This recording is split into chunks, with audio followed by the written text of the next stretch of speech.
दोस्तों, अगर मैं आपसे कहूं कि विमान का एक हिस्सा उस वक्त विमान से अलग हो गया था जब वो 14,000 फीट की ऊंचाई पर उड़ रहा था, ये सुनकर एक बार आपके रोंगटे भी खड़े हो जाएंगे। लेकिन जरा सोचिए, उन लोगों पर क्या बीती होगी जो लोग घटना के समय जहाज में मौजूद थे। ये एक सच्ची घटना है जो 12 जून 1972 को DC-10 की फ्लाइट के साथ घटी। वैसे तो हवाई यात्रा दुनिया की सबसे समृद्ध यात्राओं में से एक मानी जाती है, पर कभी कभी हमें ऐसी दुर्घटना देखने को मिल जाती है जिस पर यकीन करना बेहद मुश्किल है। वीडियो शुरू करने से पहले जो नए दर्शक हैं वो चैनल को सब्सक्राइब कर ले और बेल आइकन को दबाकर ऑल वाला ऑप्शन जरूर दबा देना। तारीख 12 जून 1972, फ्लाइट संख्या DC-1096, समय शाम 7:10, स्थान अमेरिका। सारे यात्री एक ऐसी घटना का इंतजार कर रहे थे जो उनकी जिंदगी के लिए once in a life time counter बनने वाली थी। जहाज का सारा टेक्निकल चेकअप किया गया और सही पाया गया। इसके बाद सारे पैसेंजर फ्लाइट की ओर बढ़ते हैं। एयर होस्टेस यात्रियों के टिकट चेक कर उनके स्थान पर बैठाती है। उसके बाद जहाज रनवे से टेक ऑफ करता है। ये एक डोमेस्टिक फ्लाइट थी। इस फ्लाइट का अमेरिका के न्यूयॉर्क तक का सफर था। जहाज टेक ऑफ होने के कुछ मिनट बाद बादलों के बीच पहुंच जाता है और इस जहाज में मौजूद पैसेंजर और क्रू मेंबर अपने अपनी जगह सेटल हो जाते हैं। इस जहाज को मैकॉर्ने उड़ा रहे थे, जिनके पास 24,000 घंटे से भी ज्यादा हवाई जहाज उड़ाने का अनुभव था। वही जहाज के फर्स्ट ऑफिसर पीटर थे। इनके पास भी 8,000 घंटे से ज्यादा जहाज उड़ाने का अनुभव था। सब कुछ सही चल रहा था और जहाज स्मूथली अपनी मंजिल की ओर बढ़ रहा था। तब इस जहाज को पीटर उड़ा रहे थे। जहाज में कुल 56 पैसेंजर और 9 क्रू मेंबर्स थे। जहाज को नॉर्मल फ्लाई करते देख पायलट ने जहाज को ऑटोमेटिक फ्लाई मोड पर डालकर कुछ सुकून की सांस ली, क्योंकि रडार पर भी मौसम के साफ होने की जानकारी मिली थी। उसके बाद क्रू मेंबर ने सीट बेल्ट साइन को भी ऑफ कर दिया।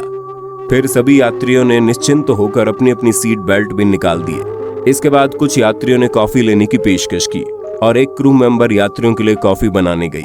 पायलट कॉकपिट में बैठे थे। सभी पैसेंजर अपनी सीट पर रिलैक्स फील कर रहे थे और एक क्रू मेंबर कॉफी निकाल रही थी। तभी कुछ ऐसा हुआ जिसकी कल्पना किसी ने सपने में भी नहीं सोची थी। अचानक एक ब्लास्ट होता है। इस ब्लास्ट के साथ प्लेन में जोरदार धमाका होता है, जिससे कॉफी निकालने गई एयर होस्टेस जहाज के फर्श पर जा गिरती है। पूरा जहाज इस धमाके से थर्रा गया। सीट पर बैठे लोग सहम गए। जो लोग धमाके वाली जगह के नजदीक थे उनमें अफरा तफरी मच गई। वहीं कॉकपिट में बैठे पायलट भी घबराकर चौंक गए। पायलट कुछ समझ नहीं पा रहे थे कि आखिर जहाज के साथ क्या हुआ है। पायलट मैक्रोनी को लगा उनका जहाज किसी अन्य जहाज से टकरा गया, लेकिन उनका अंदाजा गलत था। असल में हवाई जहाज के कार्गो डोर खुल चुके थे। वही जहाज के सीलिंग पैनल भी हर तरफ लटक रहे थे। कॉकपिट में कई मील की रफ्तार से हवाएं चल रही थी। दरअसल 11,750 फीट की ऊंचाई पर जहाज का कार्गो डोर जहाज से अलग हो चुका था।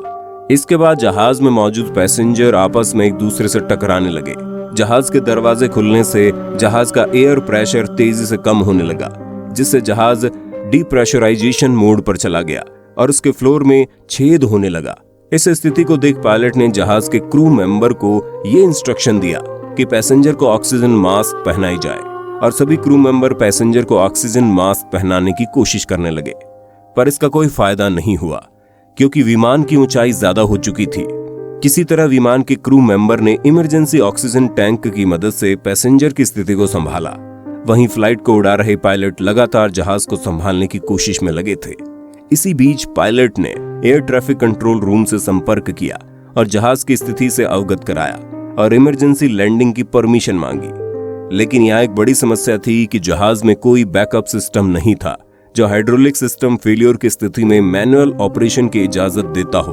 वहीं जहाज का पहला और तीसरा इंजन अभी भी सही तरीके से काम कर रहा था, पर इसका दूसरा मेन इंजन पूरी तरह से फेल हो चुका था। पायलट ने जहाज की इमरजेंसी लैंडिंग की सूचना एयर कंट्रोल को दे दी थी, जिसके बाद एयरपोर्ट के रनवे को पूरे तरीके से खाली कर दिया गया। लेकिन अभी भी एक बड़ी समस्या थी, जहाज की स्पीड। इस स्पीड को कम कर पाना, वो भी जहाज की ऐसी क्रिटिकल कंडीशन में जब जहाज अपना बैलेंस तेजी से खो रहा था, ये किसी नामुमकिन काम जैसा था। लेकिन यहाँ पायलट ने हार नहीं मानी और अपनी सूझबूझ और एक्सपीरियंस के कारण उन्होंने इन विषम परिस्थितियों में भी जहाज की स्पीड पर काबू पा लिया। जहां इस जहाज की स्पीड 19,000 फीट पर मिनट थी, वहीं इसकी स्पीड 900 फीट पर मिनट हो गई। इसके बाद पायलट ने एयर ट्रैफिक कंट्रोल रूम से कांटेक्ट किया और रनवे को टच करने की फाइनल ऑर्डर ली और जहाज को एयरपोर्ट के रनवे की तरफ मोड़ दिया। एयरपोर्ट पर मौजूद सबकी सांसें कुछ पल के लिए थम गई थी। सब यही दुआ कर रहे थे कि लैंडिंग सुरक्षित हो, और हुआ ऐसा ही। पायलट ने अपने अनुभव और सूझबूझ का परिचय देते हुए जहाज को सुरक्षित एयरपोर्ट पर लैंड करवा दिया। जहाज में मौजूद सभी 56 पैसेंजर और 9 क्रू मेंबर्स सुरक्षित थे। इनमें 11 लोगों को कुछ मामूली चोट जरूर आई थी, जिसमें कॉफी बनाने वाली एयर होस्टेस भी शामिल थी, मगर कुछ दिनों के इलाज के बाद सभी लोग बिल्कुल नॉर्मल हो गए। हादसे के दिन ही जहाज का टूटा मलबा एक मक्के के खेत में मिला और इसकी जांच की गई तो प्लेन इंजीनियर्स ने बताया डोर लिंकिंग सिस्टम में फेल हो जाने की वजह से कार्गो डोर पूरे तरीके से बंद ही नहीं हो पाया था, जिसके चलते ऊंचाई पर यह हवा का प्रेशर नहीं झेल पाया और यह जहाज से अलग हो गया। दोस्तों, इस घटना के बाद जहां DC-10 ने ढेरों उड़ानें भरी, इसी दौरान कई घातक घटनाएं भी हुई। इसके बाद साल 2014 में इस विमान को हमेशा के लिए बंद कर दिया गया। दोस्तों, आपको क्या लगता है इस घटना के पीछे असली गलती किसकी थी? मेंटेनेंस टीम की, जो जहाज के टेक ऑफ होने से पहले जहाज को मैनुअली चेक करते हैं, या टेक्निकल सपोर्ट टीम की, या फिर यह घटना महज एक संजोग थी? आपकी जो भी राय कमेंट बॉक्स में जरूर बताना।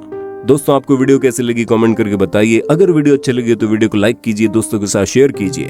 दोस्तों, इसी तरह की इंटरेस्टिंग वीडियोस को देखने के लिए इस लाल कलर के बटन को दबाकर चैनल को सब्सक्राइब कर लें और बेल आइकन को क्लिक करके ऑल का बटन सिलेक्ट कर देना, नहीं तो YouTube द्वारा हमारे अगले वीडियो की नोटिफिकेशन आपके पास नहीं भेजी जाएगी। पूरी वीडियो में बने रहने के लिए और अपना कीमती वक्त देने के लिए बहुत बहुत धन्यवाद।